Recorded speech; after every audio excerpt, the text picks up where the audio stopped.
সবাইকে শুভ শিক্ষক জীবন। আর আমার নাম কায়নাত ইসলাম সারা, আমি ক্লাস 4 পড়ি।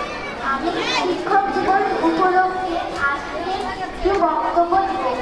আজ 5ই সেপ্টেম্বর শিক্ষক দিবস উপলক্ষে আমি আমার বিদ্যালয়ের সকল শিক্ষকদের গভীর শ্রদ্ধা ও ভালোবাসা জানাতে চাই।